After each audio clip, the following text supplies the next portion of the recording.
अपनी लीडरशिप से पूछिए, आपके लीडर तो बहुत हो गया बताए ना सर। आप नून लीग के लीडर हैं, अपना काम करें। वैसे जनरल बाजवा नून लीग के आप लोगों का डरते क्यों हैं? जनरल बाजवा से डरते क्यों हैं? लीडरशिप से क्या खौफ है जनरल बाजवा से? जो कहा कल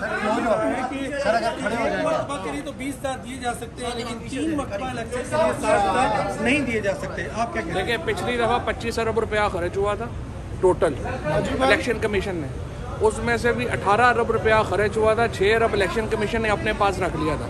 अभी भी इलेक्शन कमीशन की फिगर्स बड़ी एग्जेजरेटेड हैं और मेरा ख्याल में इलेक्शन इससे सस्ता। और अगर हुकूमत के पास इतने पैसे, जो कल इन्होंने वहाँ पे आर्गूमेंट्स लिए हैं, कोई मुल्क ये आर्गूमेंट लेगा कि हमारे पास 8-10 मिलियन डॉलर भी नहीं है, हमारे पास सिक्योरिटी भी नहीं है। आप कल जो है अपनी हुकूमत को बेसिकली ये कह रहे हैं पाकिस्तान जो है बहैसियत रियासत 11 महीनों में कोलैप्स कर गया। सर की जो टाइमिंग है फायज ईसा वाली, सर क्या समझते हैं कि अदालत पर प्रेशर आप डाल लेंगे? कोई नहीं है यार। फायज ईसा साहब हो, उमर अता बंदियाल हो, मंसूर अली शाह साहब हो, अतर मिनल्ला हो, ये सारे आइन के लोग हैं। एक हाथ से आगे नहीं जाता कोई, ये गलतफहमी है। और जो आइन साजी हो रही है